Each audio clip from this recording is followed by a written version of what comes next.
Hello and good morning. Times now of Bharat देख रहे हैं आप, आपके साथ है मैं हूं श्वेता भट्टाचार्य। सुबह हो चुकी है, फिट इंडिया का सुपर हिट बुलेटिन लेकर हम हाजिर हैं अपने किए गए वादे के मुताबिक। तो आप भी अगर अभी तक बिस्तर में हैं तो फटाफट उठ जाइए और हमारे साथ थोड़ी सी एक्सरसाइज कर लीजिए, साथ ही साथ उन तमाम खबरों को जान लीजिए जो आपके लिए जानना बेहद ही जरूरी है। फिट इंडिया के सुपर हिट बुलेटिन में हम तमाम वो खबरें आपको दिखाते हैं जो खबरें आपके लिए बेहद जरूरी है और इसको देखने के बाद आपको अखबार पढ़ने की बिल्कुल भी जरूरत नहीं पड़ती है। इस बुलेटिन में हम खबरें तेज रफ्तार में दिखाते हैं और पूरी अपडेट आप तक पहुंचाते हैं। तो चलिए पहुंचाने की कोशिश भी कर रहे हैं। सड़क की मांग को लेकर आंदोलन करने पर मजबूर ये लोग छत्तीसगढ़ में दंतेवाड़ा के मोलसनार गांव के हैं। प्रदर्शन कर रहे लोगों का आरोप है कि राज्य बनने के 22 साल बाद भी उनके गांव में बुनियादी सुविधाएं नहीं हैं।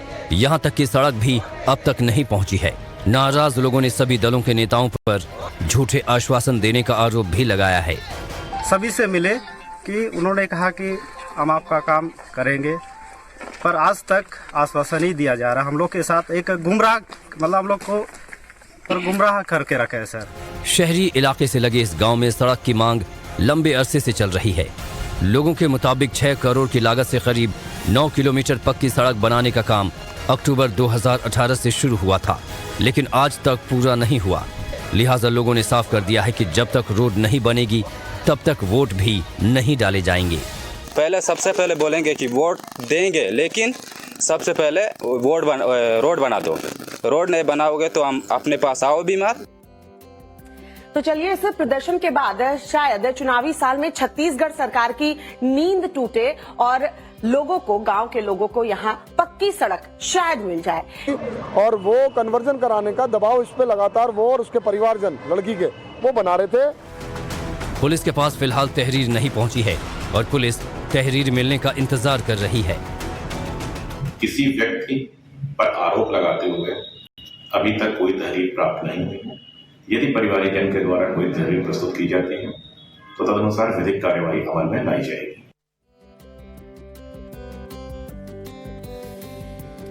दिल्ली एनसीआर में कल दोपहर से ही हल्की बूंदाबांदी हो रही है और इस बारिश ने देर शाम तक कह सकते हैं मुसीबतें बढ़ा दी। एक बड़ा हादसा बारिश की वजह से हुआ है। दिल्ली के नजफगढ़ में बताया जा रहा है कि 2 मंजिला निर्माणाधीन इमारत जो है वो देर शाम ढह गई। एनडीआरएफ की टीम मौके पर पहुंची। हालांकि किसी के हताहत होने की खबर नहीं है, कोई जानमाल का नुकसान नहीं हुआ है। खबर आपको दिखाते, देखिए सर।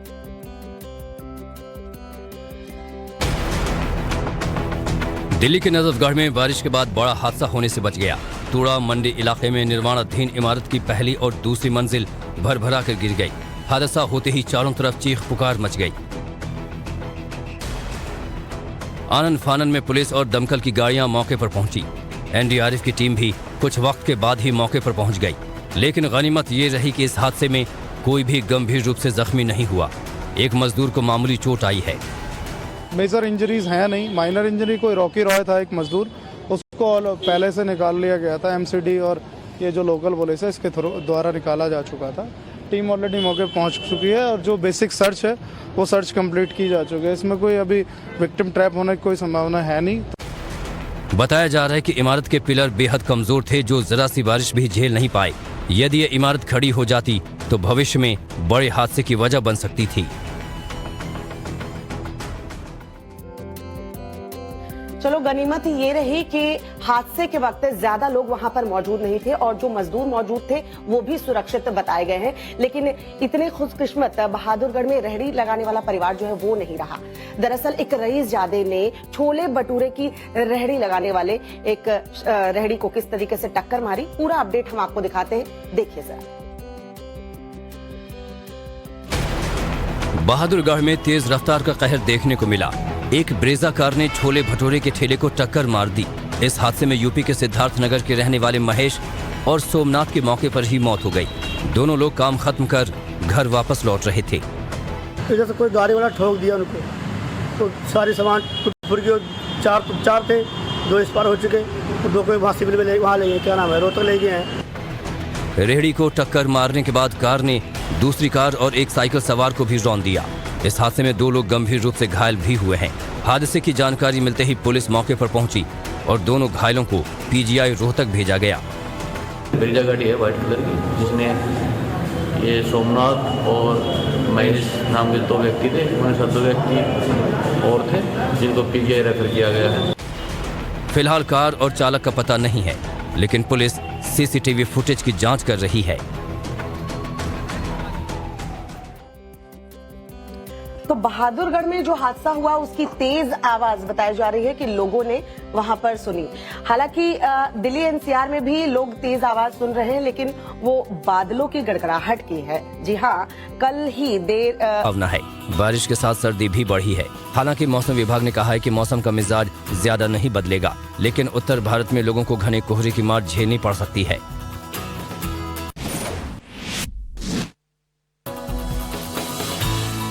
दिल्ली एनसीआर में बारिश का दौर जारी है, तो पहाड़ों में भीषण बर्फबारी हो रही है। हिमाचल की राजधानी शिमला, चंबा और पंगी में बर्फबारी जारी है।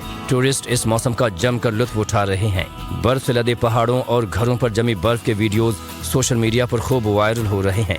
लोग अपने अपने घरों की छतों पर जमी बर्फ हटाते नजर आ रहे हैं।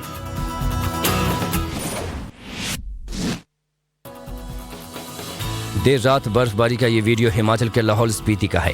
यहाँ तेलिंग में लगातार बर्फबारी का दौर जारी है। घरों पर बर्फ की मोटी चादर बिछ गई है। ये खूबसूरत बर्फीला मौसम रोमांच से भर देने वाला है। ये वीडियो अटल टनल के पास का है, जहाँ सड़क पर ट्रैफिक जाम है और सैलानी बर्फबारी का मजा लेते नजर आ रहे हैं। गाड़ियों के ऊपर बर्फ जमी नजर आ रही है। हाईवे पर जमी बर्फ हटाने का ये वीडियो लेह मनाली हाईवे का है। लाहौल स्पीति, मनाली, चंबा से लेकर कई पहाड़ी इलाके इन दिनों बर्फ से लदे हैं। भीषण बर्फबारी के चलते लेह हाईवे पर ट्रैफिक ठप पड़ गया है। हिमाचल का ये बर्फीला मौसम टूरिस्टों को लुभा रहा है। यहाँ इस वक्त हर तरफ ही बर्फ नजर आ रही है। हजारों टूरिस्ट हर दिन बर्फबारी का मजा लेने के लिए हिमाचल पहुँच रहे हैं। और इस वक्त एक बड़ी खबर आ रही है, अपने दोस्तों को वो बता दें। बड़ी खबर हरियाणा से है, जहां रेवाड़ी से भीषण सड़क हादसा जो है रेवाड़ी में वो हुआ है। आपको बता दें, इस हादसे में 3 लोगों की मौत की खबर मिल रही है। 2 तेज रफ्तार गाड़ियों की आमने सामने टक्कर हुई है। इस हादसे में 7 लोग घायल बताए जा रहे हैं। तो हरियाणा के रेवाड़ी से हम बड़ी खबर आपको बता रहे हैं। हादसा हुआ है, यहाँ एक भीषण सड़क हादसा हुआ है जिसमें 3 लोगों की मौत की खबर मिल रही है। 2 तेज रफ्तार गाड़ियों की आमने सामने टक्कर हुई है और हादसे में 7 लोग फिलहाल घायल बताए जा रहे हैं। तो भीषण सड़क हादसे की खबर हम आपको बता रहे हैं। हरियाणा के रेवाड़ी में ये भीषण सड़क हादसा हुआ है जिसमें 3 लोगों की मौत हो गई है। 2 तेज रफ्तार गाड़ियों की आमने सामने टक्कर हुई। टक्कर इतनी जबरदस्त थी कि देखिए 7 लोग इसमें घायल हुए हैं और 3 लोगों की इसमें मौत हो गई है। और इस तरह के सड़क हादसों की तस्वीर जो है वो सामने आती है और जाहिर सी बात है जब तेज रफ्तार गाड़ियां आपस में टकराती हैं तो एक बड़ा हादसा होता है। हालांकि इस रेवाड़ी में जो हादसा हुआ उसमें 3 लोगों ने अब तक अपनी जान गंवाई है, 7 लोग घायल बताए जा रहे हैं। चलिए रुक करते अगली खबर का, बात करेंगे कांग्रेस की भारत जोड़ो यात्रा की बात करेंगे। आज आखिरी दिन है और आज श्रीनगर में कड़ाके की ठंड में कांग्रेस ने राजनीतिक गहमागहमी बढ़ाने की कोशिश की है। जहां पूरे विपक्ष को न्योता दिया गया है। कौन कौन से दल या कह सकते हैं कौन कौन से नेता जो है वो कांग्रेस के साथ इसमें शामिल होने वाले हैं, आज नजर आ जाएगा। और कौन कौन से दल या नेता कांग्रेस से दूरी बनाएंगे वो भी आज नजर आ जाएगा। पूरी अपडेट आपको दिखाते हैं, देखिए जरा। कांग्रेस की भारत जोड़ो यात्रा आज श्रीनगर में एक बड़ी रैली के साथ ही पूरी हो जाएगी। कन्याकुमारी से लेकर कश्मीर तक 4000 किलोमीटर से ज्यादा का सफर 29 जनवरी को ही पूरा हो चुका है। मगर आज होने वाली रैली के जरिए कांग्रेस विपक्षी दलों को साथ लाने की कवायद में है। रविवार को राहुल ने लाल चौक पर तिरंगा फहराकर भी एक संदेश देने की कोशिश की थी। 135 दिन तक चली यात्रा के बाद अब रैली से कांग्रेस ताकत दिखाने की कोशिश करना चाहती है। श्रीनगर में आज DMK, National Conference, PDP, VCK, CPI, IUML, Kerala Congress और आरएसपी समेत कई दलों के नेता मौजूद रहेंगे। लेकिन JDU, RJD, SP, TMC, CPM और एनसीपी से किसी नेता के मौजूद रहने के संकेत नहीं मिले हैं।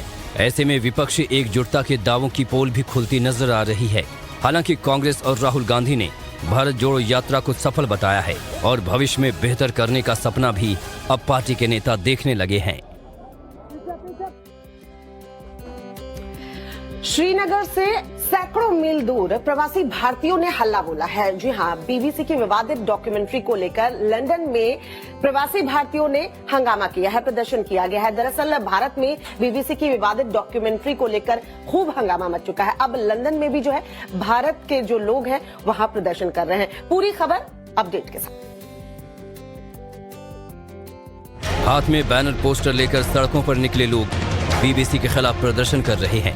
तस्वीरें लंदन की हैं, जहां बीबीसी के मेन ऑफिस के बाहर बड़ी संख्या में प्रवासी भारतीय जुटे और गुजरात दंगों को लेकर बनाई गई डॉक्यूमेंट्री के मुद्दे पर प्रदर्शन किया। लंदन के अलावा मैनचेस्टर, बर्मिंघम, ग्लासगो और न्यू कैसल में भी बीबीसी के खिलाफ विरोध प्रदर्शन किया गया। कई संगठनों से जुड़े लोगों ने इस प्रोटेस्ट में हिस्सा लिया। डॉक्यूमेंट्री में कहा गया है कि भारत में मोदी जी के राज में मुसलमानों के साथ डिस्क्रिमिनेशन होता है, जो बिल्कुल झूठी बात है। जितना मोदी जी ने और भारत ने मुसलमानों के लिए किया है, उतना किसी भी नेता ने नहीं किया। प्रदर्शन में शामिल सभी लोगों ने बीबीसी पर भारत की छवि खराब करने का आरोप लगाया। साथ ही डॉक्यूमेंट्री को भी प्रोपेगेंडा का हिस्सा बताकर निशाना साधा। स्कॉटलैंड में भी प्रवासी भारतीयों ने बीबीसी के खिलाफ मार्च निकाला। सभी लोगों ने विवादित डॉक्यूमेंट्री को लेकर सवाल उठाए और बीबीसी की इंटरनेशनल लेवल पर जांच कराने की भी मांग की। कानूनी से लगता भी बीबीसी ਇਹੋ ਜਿਹਾ ਝੂਠਾ ਪ੍ਰੋਪੇਗੈਂਡਾ ਕਰੇਗੀ और ये ਪ੍ਰੋਪੇਗੈਂਡਾ ਇਹਨਾਂ ਨੂੰ ਬੰਦ ਕਰਨਾ ਚਾਹੀਦਾ और ये ਦੱਸਣਾ ਤੇ ਅਸਲੀ ਸਟੋਰੀ ਦੱਸੀ ਜਾਏ ਵੀ ਅਸਲੀਅਤ ਹੋਇਆ ਕੀ ਹੈ। लंदन हो या इंडिया, बीबीसी की विवादित डॉक्यूमेंट्री पर जमकर बवाल हो रहा है। बवाल तो मुगल गार्डन का नाम बदले जाने पर भी हो रहा है। जी हां, समाजवादी पार्टी जो पहले रामचरितमानस को लेकर सवाल खड़े कर रही थी, अब मुगल गार्डन का जब से नाम बदला गया है उसको लेकर भी सवाल खड़े कर रही है। पूरी रिपोर्ट आपको दिखाते हैं, देखिए जरा। मुगल गार्डन का नाम अमृत उद्यान करने के बहाने नई सियासी बहस शुरू हो गई है। विपक्ष सरकार की सोच पर सवाल उठा रहा है। समाजवादी पार्टी के अध्यक्ष अखिलेश यादव ने इसे ध्यान बांटने की कोशिश करार दिया है। ये भारतीय जनता पार्टी की सोची समझिए, जिससे आप महंगाई का सवाल न पूछो, बेरोजगारी का सवाल न पूछो, जो अन्याय हो रहा है उस पर आप बातचीत न करें। अखिलेश की तरह ही उनकी पार्टी के सांसद एसटी हसन ने भी नाम बदलने को लेकर सरकार पर हमला बोला है। एसटी हसन ने दावा किया कि सरकार कुछ भी कर ले, लेकिन इतिहास नहीं मिटा सकती। ये इतिहास को कोई नहीं मिटा सकता। हम बिला वजह एक धोखे में रहकर, एक इल्यूजन में रहकर क्यों इस किस्म की बातें करते हैं कि नफरतें फैलाने की कोशिश करते हैं। विपक्ष के नेता एक के बाद एक सवाल उठा रहे हैं और कई आरोप भी लगा रहे हैं। वहीं इस विरोध को बीजेपी ने गुलामी और मुगलई मानसिकता बताकर तंज कसा है। बीजेपी का दावा है कि वोट बैंक के लिए विपक्ष के नेता बयानबाजी कर रहे हैं। ये मुगलई मानसिकता वाले लोग आज इस बात का भी विरोध कर रहे हैं और अपना असली डीएनए और कैरेक्टर दिखा रहे हैं। तो नाम बदलने को लेकर देश में जबरदस्त राजनीति जो है हो रही है। राजनीति तो वैसे देखिए कल से संसद में भी चरम पर देखने को मिलेगी, क्योंकि बजट सत्र की शुरुआत जो है वो होने जा रही है। बजट सत्र शुरू होने से पहले प्रधानमंत्री नरेंद्र मोदी की तैयारियां क्या है, क्योंकि सर्वदलीय बैठक बुलाई गई है। तो जाहिर सी बात है कि बजट सत्र सुचारू रूप से चल सके, इसको लेकर सरकार अपनी तैयारी करके रखेगी। देश की और भी तमाम क्या बड़ी खबरें हैं, हम आपको दिखाते हैं 2 मिनट। कल से शुरू हो रहे बजट सत्र से पहले सरकार ने आज सर्वदलीय बैठक बुलाई है। सत्र सुचारू रूप से चलाने के लिए दोपहर 12 बजे संसद भवन में विपक्षी पार्टियों के साथ मंथन होगा। संसदीय कार्य मंत्री प्रहलाद जोशी ने ये बैठक बुलाई है। इसमें सरकार विपक्षी पार्टियों से सत्र को लेकर सहयोग मांगेगी, साथ ही संसद में पेश होने वाले अहम बिलों की जानकारी भी देगी। दूसरी तरफ विपक्ष ने संसद में सरकार को तमाम मुद्दों पर घेरने की रणनीति बनाई है। रविवार को पीएम मोदी की अध्यक्षता में मंत्रिमंडल की अहम बैठक हुई। इस बैठक में पीएम ने मंत्रियों से कहा है कि आप सबके कामकाज का ब्यौरा मेरे पास है। पीएम ने मंत्रियों से कहा कि ये चुनावी साल है, सभी अपने काम को घर घर तक पहुंचाएं और प्रचार करें। पीएम ने मंत्रियों से सोशल मीडिया पर पहुंच बढ़ाने के भी निर्देश दिए हैं। बैठक में कैबिनेट सेक्रेटरी ने 2014 से लेकर अभी तक सरकार के सभी कार्यों का प्रेजेंटेशन भी दिया।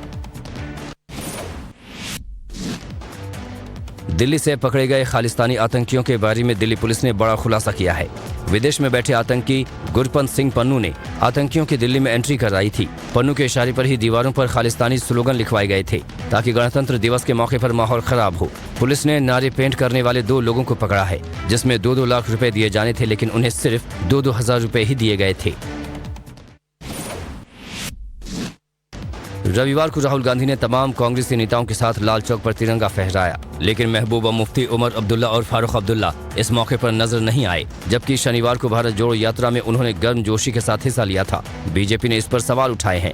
पूर्व डिप्टी सीएम कविंद्र गुप्ता ने पूछा है कि टुकड़े टुकड़े गैंग तिरंगा फहराने के कार्यक्रम में शामिल क्यों नहीं हुआ? क्या पाकिस्तान और अलगाववादियों को खुश करने के लिए उन्होंने ऐसा किया?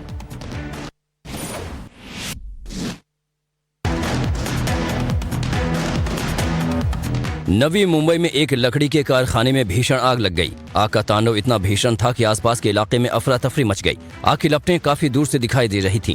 खबर मिलते ही फायर ब्रिगेड की टीम मौके पर पहुंची और आग बुझाने में जुट गई। आग को काबू करने में फायर कर्मियों को कई घंटे लगे। तब तक लाखों का माल जलकर राख हो गया।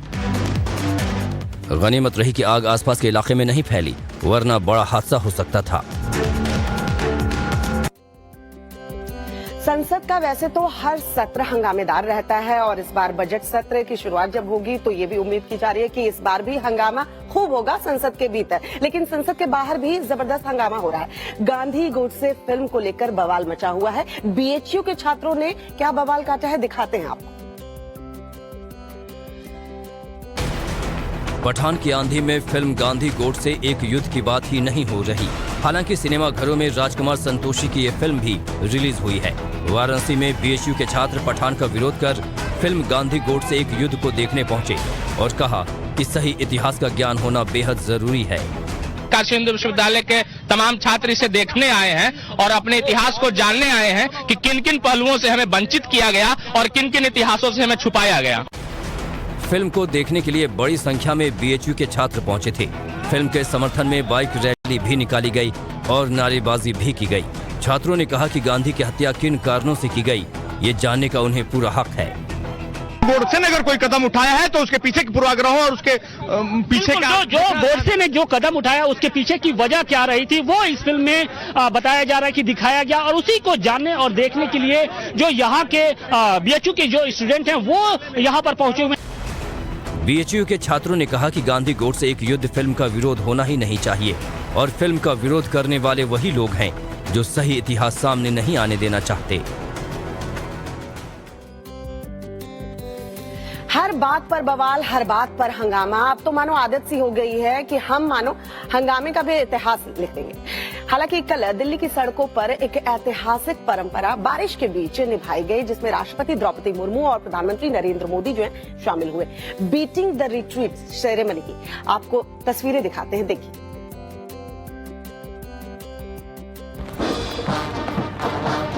तेज बारिश और सर्द हवाओं के बावजूद जवानों के जोश, जज्बे और जुनून पर कोई असर नहीं पड़ा। भारतीय सेना के जांबाज बैंड की धुन पर कदम ताल करते रहे और देश के गौरवशाली इतिहास का एहसास कराते रहे।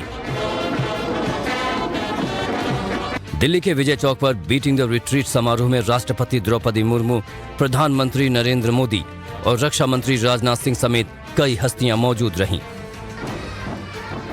बीटिंग द रिट्रीट समारोह में सेना के तीनों अंग और राज्य पुलिस के अलावा केंद्रीय सशस्त्र पुलिस बल के बैंडों ने इस मौके पर खास धुनें बजाईं। कार्यक्रम की शुरुआत सशस्त्र बलों की सर्वोच्च कमांडर राष्ट्रपति द्रौपदी मुर्मू को तीनों सेनाओं की सलामी से हुई। तीनों सेना के प्रमुखों ने राष्ट्रपति को सलामी दी। इसके बाद जवानों ने 29 मनोरम धुनें बजाईं, जिनका सबने दिल जीत लिया। से मिल रही है। चीन के शिनजियांग में भूकंप के झटके महसूस किए गए हैं। दरअसल रिक्टर स्केल पर भूकंप की तीव्रता 5.8 मापी गई है। शिनजियांग के अरल में 111 किलोमीटर दक्षिण पूर्व में ये भूकंप आया है। हालांकि भूकंप से नुकसान की फिलहाल कोई भी खबर नहीं है, लेकिन लोगों में डर का माहौल है। बड़ी खबर चीन से बता रहे हैं, चीन के शिनजियांग में भूकंप के झटके महसूस किए। यूक्रेन युद्ध में ड्रोन सबसे कारगर हथियार साबित हो रहे हैं। तस्वीरों में आप यूक्रेनी ड्रोन को देख सकते हैं। इस ड्रोन के जरिए रूस के ठिकानों को पिन पॉइंट टारगेट किया जा रहा है। पहले ड्रोन से रूसी सेना की सटीक लोकेशन ट्रेस की जाती है और फिर आर्टिलरी गन की मदद से ताबड़तोड़ बम बरसाए जाते हैं। यूक्रेन के इस हमले में बखमुत में रूस की सेना को भारी नुकसान उठाना पड़ा।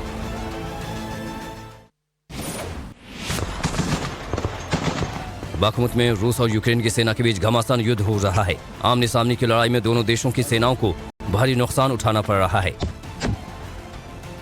यूक्रेनी डिफेंस लाइन पर रूस की सेना ने मशीन गनों से ताबड़तोड़ हमला किया। इन हमलों में यूक्रेन के कई सैनिकों की मौत हो गई। तस्वीरों में आप देख सकते हैं कि रूस के सैनिक यूक्रेनी सैनिकों के हथियार और बाकी सामान लेकर जा रहे हैं। यूक्रेन पर रूस की सेना के ताबड़तोड़ हमले जारी हैं। यूक्रेन के सैन्य ठिकानों पर दिन रात रूस की सेना गोले दाग रही है। तस्वीरों में आप देख सकते हैं कि रूस के हमले में यूक्रेन की पूरी डिफेंस लाइन ही ध्वस्त हो गई। वहीं रात के वक्त रूस के हमलों से यूक्रेन के रेलवे स्टेशन को हुआ नुकसान भी आप देख सकते हैं। ट्रैक पर बड़े बड़े गड्ढे बन गए हैं और इमारत को भी भारी नुकसान पहुंचा है। जंग में रूस के हाथों लगातार मात खा रहे यूक्रेनी सैनिकों की मदद के लिए बात करें तो बीकानेर में एक ज्वेलर बदमाशों से भिड़ गए। दरअसल सोचिए कि उनकी आंखों में बदमाशों ने मिर्ची पाउडर डाल दिया था, लेकिन उसके बावजूद किस तरीके से उन्होंने बहादुरी दिखाई। लेकिन ये डराने वाली तस्वीर थी। ये रिपोर्ट देखिए आप। दुकान के अंदर झड़प हो रही है। दुकानदार बदमाशों से भिड़ गया है। बदमाश उस पर रॉड से हमला करता है, लेकिन दुकानदार लगातार लड़ रहा है। दुकानदार को भिड़ता देख बदमाश के हौसले पस्त होने लगते हैं और वो बाहर की तरफ भागने की कोशिश करता है। तभी दुकानदार भी काउंटर से कूदकर बाहर निकल जाता है। गिरते पड़ते बदमाश दुकान से बाहर भागते हैं, लेकिन दुकानदार भी पीछा नहीं छोड़ रहा। उसने एक बदमाश को दबोच रखा है। वो उस बदमाश से जूझ रहा है। ये तस्वीरें बीकानेर के गजनेर रोड की हैं। दुकानदार बदमाश को पकड़ने की भरसक कोशिश करता है, लेकिन बदमाश अपनी जैकेट उतार कर रफू चक्कर हो जाता है। दोनों बदमाश लूट के इरादे से ही दुकान में दाखिल होते हैं। एक बदमाश ने दुकानदार की आंखों में मिर्ची पाउडर डालने की कोशिश की। इसके बावजूद दुकानदार ने साहस दिखाया और बदमाशों से भिड़ गया। दुकानदार की बहादुरी की चारों तरफ तारीफ हो रही है, लेकिन बदमाश ज्वेलरी लूटने में सफल रहे। अब पुलिस बदमाशों की तलाश में जुटी है। वैसा बीकानेर में बदमाशों की किस्मत काफी अच्छी थी कि वो ज्वेलर की पकड़ से निकलकर भाग गए, वरना ज्वेलर ने देखिए किस तरीके से हिम्मत तो काफी दिखाई थी। लेकिन अजमेर में बदमाशों की किस्मत खराब थी। दरअसल विवादित नारे लगाने वालों को लोगों ने पकड़ लिया और दरगाह में ही उनकी हालत खराब कर दी। पूरी रिपोर्ट दिखाते हैं आपको। एक शख्स नीचे गिरा हुआ है और बहुत सारे लोग उसे पूरी तरह पीट रहे हैं। एक के बाद एक लात घूंसों की बरसात की जा रही है। तस्वीरें अजमेर में सूफी संत ख्वाजा मोइनुद्दीन चिश्ती की दरगाह की हैं, जहां कथित तौर पर विवादित नारेबाजी को लेकर दो पक्ष आपस में भिड़ गए। विवाद इतना बढ़ गया कि नौबत मारपीट की आ गई और एक युवक को तो दरगाह परिसर में ही बेरहमी से पीट दिया गया। जानकारी के मुताबिक गरीब नवाज के सालाना उर्स में कुल की रस्म के दौरान जन्नती दरवाजे के सामने मस्जिद शाहजनी में कुछ लोगों ने विवादित नारे लगाकर माहौल को गर्म कर दिया। जायरीन के नारे लगाती आवाजें सुनकर कुछ खादिम युवक भड़क गए और नारे लगाने वालों के साथ उनकी झड़प हो गई। हालात बिगड़ने के बाद मौके पर पुलिस पहुंची और किसी तरह माहौल को शांत कराया। पूरे विवाद पर खादिमों की संस्था अंजुमन ने कड़ी आपत्ति जताई है और माहौल खराब करने वालों पर एक्शन लेने की वकालत की है।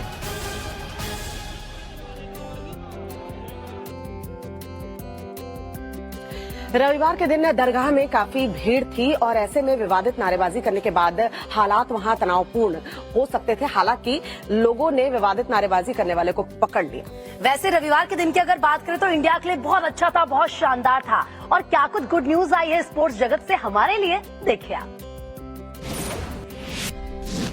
टीम इंडिया ने दूसरे टी20 मैच में न्यूजीलैंड को 6 विकेट से हरा दिया है। टॉस जीतकर न्यूजीलैंड ने पहले बैटिंग का फैसला किया, लेकिन टर्न लेती विकेट पर उसके बल्लेबाज टिक नहीं पाए। इंडियन स्पिनर्स के सामने न्यूजीलैंड की टीम 20 ओवर में 8 विकेट खोकर 99 रन ही बना सकी। हालांकि 100 रन बनाने के लिए टीम इंडिया को भी 20वें ओवर तक जूझना पड़ा। भारत में ऐसा पहली बार हुआ है जब टी20 मुकाबले में एक भी छक्का नहीं लगा है। इस जीत के साथ तीनों मैचों की सीरीज 1-1 से बराबर हो गई है।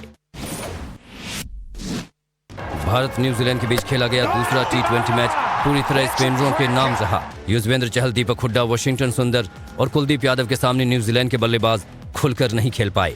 न्यूजीलैंड की ओर से कप्तान मिशेल सेंटेनर ने सबसे ज्यादा 19 रन बनाए। टीम इंडिया को भी शुरुआती झटके लगे, लेकिन सूर्य कुमार यादव और हार्दिक पांड्या ने संभल कर खेलते हुए टीम को जीत दिलाई। सूर्या ने सबसे ज्यादा नाबाद 31 रन बनाए। अंडर 19 टी20 वर्ल्ड कप का खिताब जीतकर भारतीय बेटियों ने इतिहास रच दिया है। चैंपियन बनने के बाद कप्तान शेफाली वर्मा इमोशनल हो गईं। प्रेजेंटेशन सेरेमनी में वो कुछ देर तक रोती रहीं। शेफाली ने पूरे टूर्नामेंट में शानदार कप्तानी और बल्लेबाजी की। सचिन तेंदुलकर और विराट कोहली ने पूरी टीम को बधाई दी। सचिन ने लिखा, भारतीय महिला क्रिकेट अब ऊंचाई पर है। ये जीत पूरे जनरेशन को क्रिकेट खेलने के लिए इंस्पायर करेगी।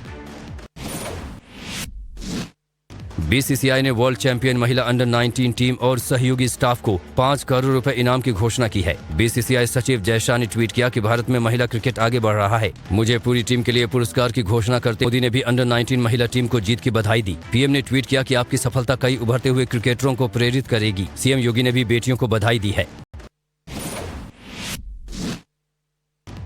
जर्मनी ने हॉकी वर्ल्ड कप 2023 का खिताब अपने नाम कर लिया है। भुवनेश्वर के कलिंगा स्टेडियम में खेले गए फाइनल में जर्मनी की टीम ने बेल्जियम को पेनल्टी शूटआउट में हराया। 60 मिनट के बाद दोनों टीमें 3-3 के स्कोर पर बराबर रहीं, लेकिन पेनल्टी शूटआउट में जर्मनी ने 5-4 से मुकाबला जीत लिया। जर्मनी तीसरी बार वर्ल्ड चैंपियन बना है। दूसरी तरफ नीदरलैंड ने ऑस्ट्रेलिया को हराकर ब्रॉन्ज मेडल जीता है। तो अब हमारी छोरियों ने रिकॉर्ड बनाया तो जश्न बनता ही है। सभी खिलाड़ियों के घर जश्न मनाया जा रहा है। बिल्कुल, रोहतक हो या भोपाल, सभी खिलाड़ियों के घर पर लोग जो है बधाई देने के लिए पहुंच रहे हैं। वर्ल्ड कप के बाद लोगों का उत्साह क्या है, वर्ल्ड कप जीतने के बाद दिखाते हैं आपको तस्वीरों के जरिए। भारत की बेटियों की जीत का जश्न पूरे देश में इसी अंदाज में मनाया गया। किसी ने आतिशबाजी की तो किसी ने मिठाई खिलाकर खुशी का इजहार किया। Women's under 19 T20 world cup में टीम इंडिया की शानदार जीत के बाद देश भर में लोग खुशी से झूमते नजर आए। भोपाल के प्लेयर सौम्या तिवारी के घर भी जश्न का माहौल बन गया। परिजनों के अलावा पड़ोसी भी खुशी के इस मौके पर शामिल हुए। बहुत क्रिकेट के प्रति बहुत समर्पित रही। उसने हमेशा बहुत अच्छा क्रिकेट खेला। मैं कभी कभी उसको बॉलिंग डालता था तो मैं देखता था कि उसका डिफेंस बहुत मजबूत है और वो बॉल को बिल्कुल लेट गो नहीं करती थी। बहुत अच्छा खेलती है। इस अंडर 19 विमेन टीम की कैप्टन शेफाली वर्मा के घर रोहतक में भी खूब जश्न मना। जीत के बाद शेफाली के परिजन बेहद खुश नजर आए। बहुत अच्छा लगा मेरे को दीदी के ऊपर प्राउड है। वेल डन दीदी, ऐसे करते रहना। साउथ अफ्रीका में खेले गए विमेन्स अंडर 19 वर्ल्ड कप के फाइनल मुकाबले में भारत की बेटियों ने शानदार प्रदर्शन करते हुए पहले इंग्लैंड को महज 68 रनों पर समेट दिया और फिर 7 विकेट से जीत हासिल कर खिताब अपने नाम किया। बीसीसीआई ने वर्ल्ड कप जीतने वाली टीम को 5 करोड़ रुपए के इनाम देने की घोषणा की है।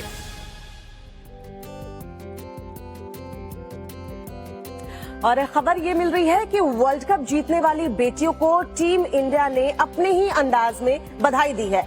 राहुल द्रविड़ ने और टीम इंडिया के तमाम जो क्रिकेटर्स हैं उन्होंने अलग अंदाज में बेटियों को विश किया है। जी हाँ, कोच राहुल द्रविड़ समेत पूरी टीम ने चैंपियन बेटियों को बधाई दी है। सभी तरफ देखिए लोग जो है उत्साह में नजर आ रहे हैं और ऐसे में हौसला अफजाई की है कोच राहुल द्रविड़ ने और टीम इंडिया के तमाम जो क्रिकेटर्स हैं, हमारे खिलाड़ी हैं, उन्होंने भी बेटियों को बधाई दी है। और ये खुशी की भी बात है क्योंकि वर्ल्ड कप जीता है हमारी इन्हीं छोरियों ने। Today was a landmark day for the Indian women's under 19 team and they had a fantastic day. I'd like to pass it on to winning under 19 men's boys captain to pass on a message to the young girls. I think it's a great achievement. Everyone wants to congratulate under 19 women's team. So congratulations. Congratulations. Well done. Congrats. Today was a landmark day for the Indian women's under 19 team and they had a fantastic day. I'd like to pass it on to winning under 19. तो देखिए किस तरीके से हमारी जो बेटियां हैं उन्होंने तिरंगे का शान बढ़ाया है और उसके बाद बधाइयों का सिलसिला जो शुरू हुआ है वो थमने का नाम नहीं ले रहा है। लोग अपने अपने अंदाज में जो है इन बेटियों की तारीफ करते थक नहीं रहे हैं। लेकिन अगर हम ऑस्ट्रेलिया की बात करें तो ऑस्ट्रेलिया में खालिस्तानियों को तिरंगे से ही नफरत हो रही है। उन्होंने सड़क पर तिरंगे का अपमान किया है और लोगों को भी जमकर पीटा है। रिपोर्ट देखिए। हंगामा, भगदड़ और मारपीट बीच सड़क पर काफी देर तक ऐसा ही चलता रहा। वीडियो में साफ दिख रहा है कि भारत का तिरंगा लिए कुछ लोगों के साथ मारपीट की जा रही है। हमला करने वाले खालिस्तानी समर्थक हैं और उनके हाथ में खालिस्तान का झंडा भी है। खालिस्तानी समर्थकों के हमले की यह घटना ऑस्ट्रेलिया के मेलबर्न स्क्वायर की है। जानकारी के मुताबिक SFJ यानी खालिस्तान समर्थित संगठन सिख फॉर जस्टिस ने 29 जनवरी को खालिस्तान के लिए जनमत संग्रह करवाने की घोषणा की थी। बताया जा रहा है कि तिरंगा लिए भारतीयों ने खालिस्तान समर्थकों के जनमत संग्रह का विरोध किया था, इसीलिए उनके साथ मारपीट की गई। खालिस्तान समर्थकों के इस हमले में 5 लोग घायल हुए हैं। एक युवक को अस्पताल में भर्ती करवाया गया। ऑस्ट्रेलिया में बीते कुछ दिनों से खालिस्तान समर्थक भारत को लगातार निशाना बना रहे हैं। पहले एक के बाद एक 3 हिंदू मंदिरों पर भारत विरोधी नारे लिखे गए और अब युवकों के साथ मारपीट की गई है। पता नहीं इन खालिस्तानियों की समस्या क्या है, दूसरे देश में भी बैठकर भारत के खिलाफ षड्यंत्र रच रहे। खालिस्तानियों के खिलाफ भारत को कड़ा रुख अपनाना ही पड़ेगा। उधर ईरान में इजराइल ने तांडव मचा रखा है, पाकिस्तान में पेट्रोल की कीमतें जो हैं उसने तांडव मचा रखा है। 2 मिनट में पूरी दुनिया के अपडेट आपको दिखाते हैं। ऑस्ट्रेलिया में एक बार फिर खालिस्तान समर्थकों की गुंडागर्दी देखने को मिली है। मेलबर्न में खालिस्तान समर्थकों ने तिरंगा लहरा रहे भारतीय छात्रों पर हमला किया और उन्हें दौड़ा दौड़ा कर पीटा। हमले में 5 छात्र घायल हुए हैं। वीडियो में हमलावर भारतीय छात्रों को टारगेट करते और उन्हें खदेड़ते नजर आ रहे हैं। मौके पर पुलिस भी दिख रही है। इससे पहले मेलबर्न में एक हिंदू मंदिरों को निशाना बनाया गया था।